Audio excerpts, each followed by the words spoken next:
Hey folks, this is Adam, aka Snowman Jones. Amy and I recorded this a few weeks ago. We just heard that Kamala passed away.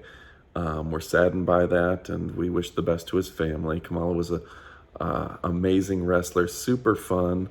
Amy sees this for the first time, and she's a little shocked at the gimmick because it's not something you would see today.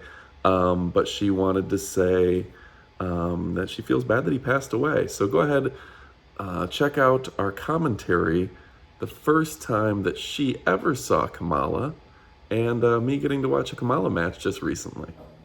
Amy, are you ready? I'm ready. I'm nervous. Okay, this one's insane. Folks, this is Superstars 1993, January 9th, at the 1 minute and 9 second mark. Just watch along. We'll put the pictures on screen.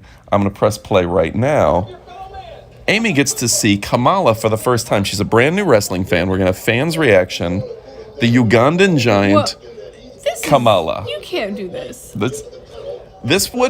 saying this wouldn't fly in today's society? I don't think you're allowed to do this. No. So, this is really more 80s style WWE, even if it's 1990. And his manager is Kim Chi. Wait, also, you can't do that either. Which is funny because he's supposed to be, I'm not even sure what he's supposed to be, but the fact that Kim Chi is, I believe, is that Korean or Vietnamese? Korean? Korean? It's a food? Yeah. And they named the guy Kim Chi. I don't understand. And it doesn't make sense. That there's no reason why he would be named Kim Chi other than they didn't know what Kim Chi was. Does he have a face? The manager? Yeah. Or is he's it wearing wrapped up or something? I have no idea.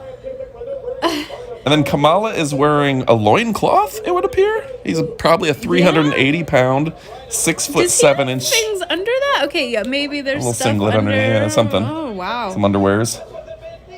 Very small. Bill Alfonso. Who is this other guy in the page boy? Harvey Whippleman, I believe also known as Downtown Bruno. Folks, what do you know about Harvey Whippleman? Can you leave us some comments below? Because I would love to hear your stories about him. Our fans are the experts. So who is this other guy? The other guy is nobody. This is what's called a jobber. Okay. And jobber. Yeah, jobber. Again, fans, leave your comments below with how do I describe a jobber to somebody who's never seen wrestling before. That was a cool Kamala. Big splash. Just a splash. Big, yes, like a belly huge flop. Splash. That looked like a belly flop in a swimming pool, you know? Yes. So Kamala, they're showing that Kamala is too dumb to know how to pin the guy. Kamala pinned him on his stomach instead of on his back and had to look at his manager for advice. This is hugely problematic for a variety of reasons. You think? Yeah. Was this... I was 3 when this came out. Yeah? Do you think this just... What year was this? I don't want to say 1993. Was it? Okay, I thought it was 90. Okay, I forgot. Is that... is this unique to wrestling, or would this maybe be acceptable in all of 1993, or was wrestling just really behind the times then? I feel like this sort of character would have been acceptable in the 70s in cinema. Right. Out of place a little bit, but still common in wrestling by the 80s. And now he's just, Kamala's been wrestling for quite a while by now. This is really making me uncomfortable. And this is interesting because this particular match is Kamala, his managers are picking on him, and the Reverend Slick is coming to save the day. So this is his turn from bad guy to good guy, if you will. But the Slickster comes in to try to save the day. And I'm not sure I'm glad that he's saving things, but... Why is he Reverend Slick? I think he actually is a reverend in real life, and his wrestling name was the Slickster. Because he was a bad guy. It was kind of a 70s pimp was his original gimmick. 70s, 80s pimp. Pimp to pastor. That's something you don't see every day. Actually, it's not that uncommon. So Kamala's turning into a good guy with his oppressive managers chasing them out of the ring. He's chasing them. Oh, good. I didn't like those guys. Kamala wound up a truck driver after pro wrestling and struggling from diabetes and lost his legs, unfortunately. Whoa, macho man. Yeah. That was a cool outfit. Yeah. So I want to see something of him next. So tell me, how awful or how awesome was Kamala? Be honest.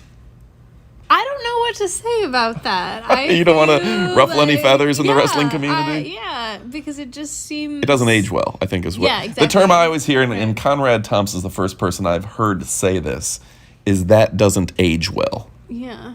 You know, like in 93, if you're a 10-year-old and you see a 6'7", 380-pound Ugandan giant chasing people, oh, that's fun. As a 30 or 40-year-old person, you look at that and go, whoa, that was not right. Right. And you know, even if you are seeing it from the innocence of a child, hopefully we want to teach our children better, and we Sure. don't want to give them wildly inaccurate prejudices and based on their characters. There's just no reason for that. And I think at this time, wrestling was still a bit of a Halloween contest. Like it was, you know, you had racial stereotypes, job stereotypes, and just like people, it looked like a Halloween contest. Well, what that really reminded me of was like carnivals. No? How Early so? on, you know, like I mean, they would have kind of their savages from Oh. other, you know, exotic lands, and kind of, you know, like just reminded me of a circus. Okay, yeah, so more like when you see the freak show and you would see the tallest man and the heaviest Right, man and the Ugandan savage. Yes, exactly. Yes, that's Yeah. exactly what wrestling was. And I think Which was it took 2 more years for them to realize, hey, we need to have guys like Bill Goldberg or Steve Austin, which are just pumped up versions of real people you see on the street, versus creating characters out of stereotypes. Hey everybody out there, Heath Childs. I just want to take a moment to talk to you about a product I found that's helped me kind of get to a plateau. I kind of reached a plateau on my weight loss, and the name of that product is Thinnergy.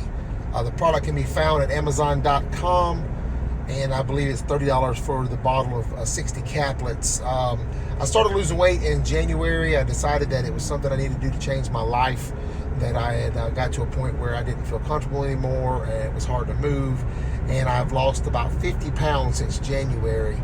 But I got to a point about 2 months ago where I kind of reached a plateau, and I was working out 3 to 5 days a week.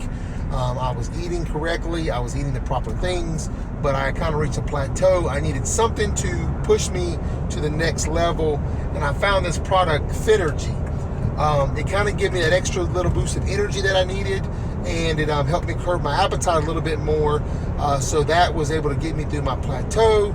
And I've lost 15 pounds on it since started taking Thinnergy. So I said I'm right at 50 pounds lost since January. I said go on Amazon.com, look up Thinnergy, and I said it's 60 caplets for $30. Not a bad deal. It will give you that extra boost of energy you need, and it will help you get to some things that you didn't know you could do. If you have any questions, feel free to reach out on Twitter at Heath Childs, or on Instagram at The Goat Knows. Until next time, thanks guys. So if you're looking to lose weight and get in shape, then try Thinnergy today. There's an Amazon link in the description below.